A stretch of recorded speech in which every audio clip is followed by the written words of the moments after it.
Well, welcome everyone. Happy Wednesday. I'm so glad you're here with me. I hope everybody had a Merry Christmas and got to enjoy time with family and friends, and maybe got some time to have some much needed rest and just a good time. So, giving everyone a minute to join in. While we're waiting on people, drop me a note in the comments where you're tuning in from, or tell me where you spent Christmas. Would love to know that as well. So, guys, if you are catching this on the replay, please use hashtag replay so I'll know that. And if you want to leave a comment and you're watching me on the replay, make sure you tag me in it so that I will see and I will know to go back and look at the comments. So excited. Looks like we are streaming live now on Facebook, on LinkedIn, and on YouTube. So hopefully everyone has joined in. If you are new to me and I am new to you, let me introduce myself. My name is Beverly Smith, and I'm the founder of Career Success Strategies. I am a former owner of a staffing and recruiting firm, so I know firsthand what it is like to work with hiring managers. I know what they're looking for, and I am now working with mid and senior level professionals to help them with their resumes and their job search strategies so that they can land the career of their dreams. Now, last week, we talked about some important changes and updates that LinkedIn has made that affect the way that you connect and you send messages on the platform. And I gave you 6 strategies that you can implement to make that more effective, best practices that will help you with using LinkedIn. So if you did not catch last week's live stream, you can catch the replay. You can probably the easiest place to get it is to run over to YouTube. My handle there is at Beverly Smith Resumes, and it will be underneath the live tab, and it will be about the changes, important changes on LinkedIn. So make sure you go and grab it. Now, this week, I have a special treat in store for you. Going to shift gears a little bit. And we're going to talk all about how to cultivate a positive mindset. And I'm going to be sharing 5 tools that I personally use to develop and maintain a positive mindset. So I want you to remember that when you're looking for a job, it's really important to remember and realize that you can't always control your circumstances, but you can control how you react to them. So the first tool that I use is probably for me the hardest one. And I think that the remaining 4 really help me to deal with this one, but this is one I'm always working on. And it is avoiding the negative self-talk. So that I can't learn this new program. I'll never find a company that values my work or me as a person. I can't think on my feet. I'm really bad with names. How many times have we all said that? I'll never make enough money, or I could never afford to live there or drive a car like that.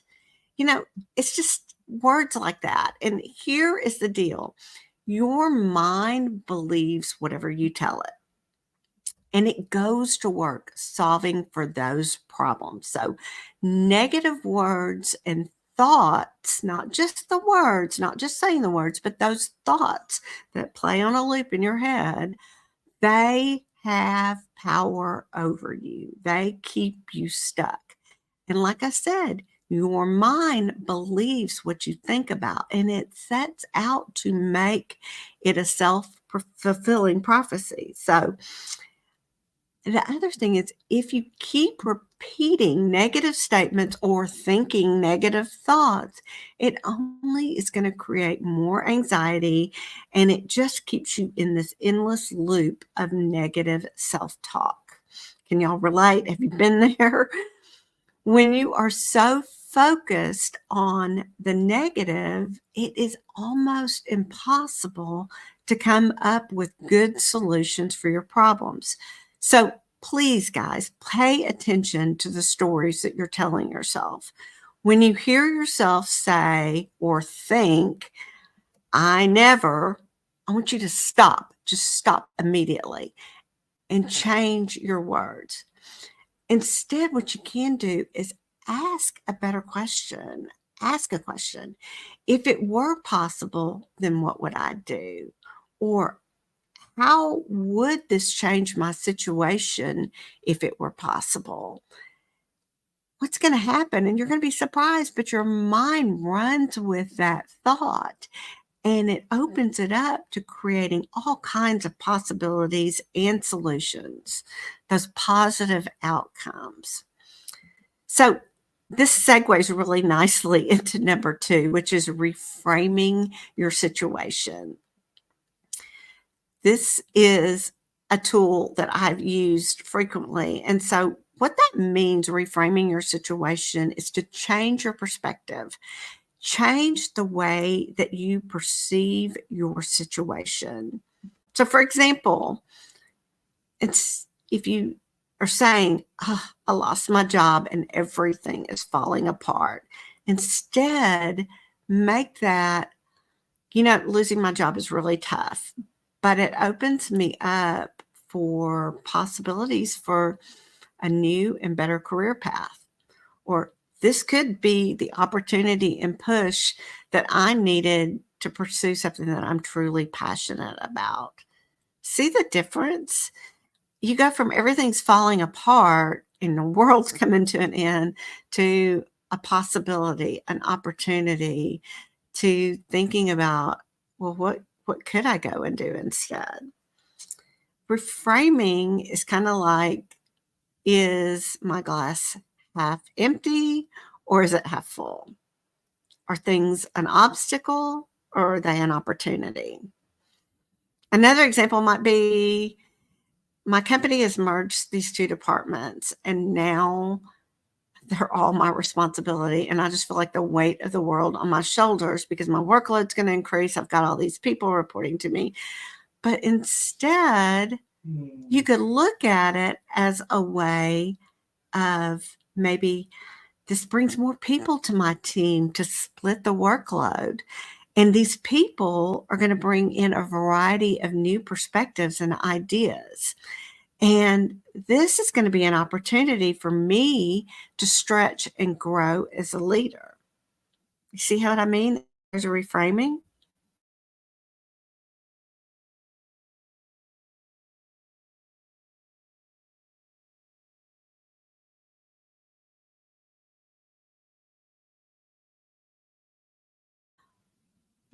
But did you know that if you spend your energy and you focus your thoughts on being grateful for what you have right now, you can create space for more to come? It's really true.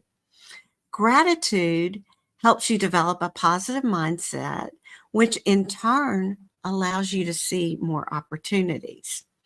So I can remember years ago when my husband and I first started our very first business, and we didn't have enough income to keep the bills paid. And I can remember, well, I'd walk around the house and we had a lot of nice things, and I would just look at them and just be thankful for them, give thanks for them, and appreciate what we did have. And what's interesting is it wasn't long after that that my husband received an opportunity for a job that allowed us not only to meet our financial obligations, but to continue to build our business as well. So, what I want to encourage you to do is each day find 3 unique things that you're grateful for. Now, don't repeat the same things, try to make them unique. I like to, first thing in the morning before I get out of bed, is make myself think about 3 things that I'm grateful for. And then right before I fall asleep at night, I also think about 3 things that I'm grateful for. And it kind of has a dual purpose because it wakes me up and it helps me maybe be in a little bit better mood. And at night, it helps me to fall asleep because I'm trying to think of those things. And again, I try to make them unique. Another tool that I've used in the past, and I recommend if you're so inclined, is to use a gratitude journal. What's neat about this is it gives you opportunity to reflect back on the things that you wrote. Plus, that's going to give you a pretty good visual impact, if you know what I mean, just to be able to see every day you've made a list of something new and go back. If you've written down 3 things over the course of a month, at the end of the month, you're talking about 90 plus things. That's pretty cool. Okay, my fourth tool is I practice visualization. So think about this. Every single thing in this world was once an idea. The clothes that you're wearing, the phone or the computer that you're watching me on, communicating via video, this video, it all was an idea before it was even created. Last night I was looking back over my prayer journal and I noticed an entry that I made several months ago where I was struggling on a particular task and it was just driving me nuts. And I wrote down, I should visualize myself successfully working on that task, imagining that everything I needed was coming to me and it was coming easily, and imagining that I was not frustrated.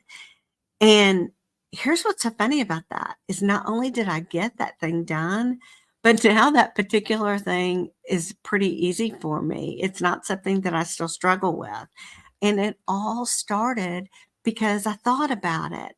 I thought about, instead of how frustrating it was going to be, I thought about how I could get it done. And I imagined myself doing it. Athletes do this all the time. They see a basket being made. They imagine running every mile in a variety of conditions. Then, when it comes time for them to compete, it's not an unfamiliar situation because guess what? They've done it in their mind, in their heads 1,000 times successfully. And so they know their mind is already believing that they have the capacity to achieve their goal. Okay, so my final tool is to spend time daily in prayer. Prayer is so powerful, y'all. Did you know, too, that God really wants to hear from you? He wants to hear your concerns and your requests. The Apostle Paul tells us in Ephesians 6:18 to pray in the Spirit on all occasions with all kinds of prayers and requests. Prayer is a way to transform and renew your mind. And we learn of that in Romans 12:2. This verse also goes on to say that then you're going to be able to test and approve what God's will is, his good, pleasing, and perfect will. Imagine that, y'all. God has a good, pleasing, and perfect plan for you, but you've got to be willing to transform your mindset. Now, unlike friends, family, even therapists, God's always accessible. So when you need to talk to someone, when you're worried or anxious, go to him first because he's always going to be there for you. In Philippians 4, verses 6-7, the Apostle Paul teaches us not to be anxious about anything, but in everything with prayer and petition and with thanksgiving, present your requests to God. And the peace that transcends understanding will guard your hearts and your minds in Christ Jesus. Wow, what a concept. Telling him your troubles, and then he gives you the peace that protects your mind, and you can rest in that. Let me say that again. His peace changes your mindset and gives you rest from anxiety and worry. As I mentioned already, I keep a prayer journal.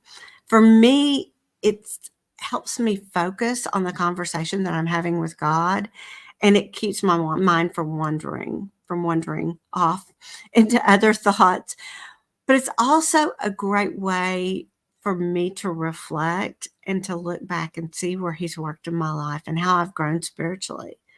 But don't get hung up on a prayer journal because You can pray anytime, anywhere. No pen or paper is required. So there you go. That's the 5 tools that's helped me to cultivate and maintain a positive mindset.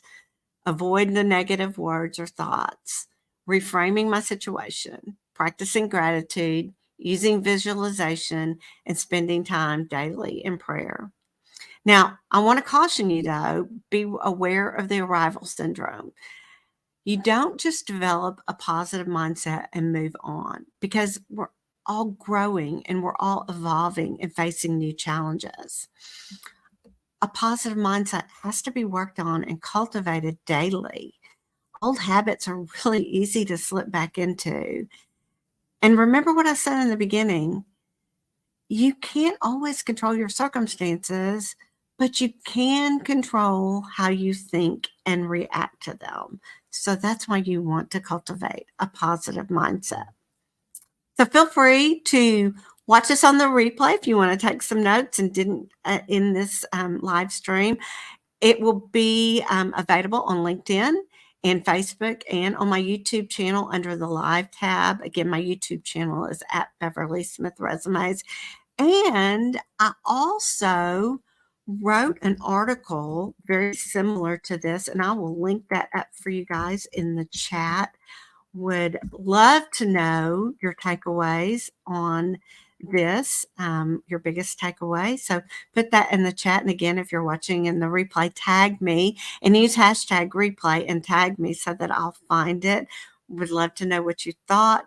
If you have any tools or tricks that you use to help maintain your mindset and keep it positive, be sure to share that with me then. And just a reminder too, of my LinkedIn Success Blueprint. I will put a link to that as well in the chat. If you have not downloaded this yet and you want to up your game on LinkedIn, you really need to do this. It's going to walk you through the exact steps you need to take to max out your profile and to help you be more visible on LinkedIn so that you can be found by recruiters and uncover the hidden jobs. So let me drop that link in the chat for you guys. And there it goes. And hopefully you will get that and download that. And I would love to know your thoughts on that as well. So next Wednesday, I will be back again at 12:30 Central Standard Time. So be sure to mark your calendar. And in the meantime, I wish you guys just a very happy new year and very prosperous and healthy new year. And I will see you next week in my next live stream.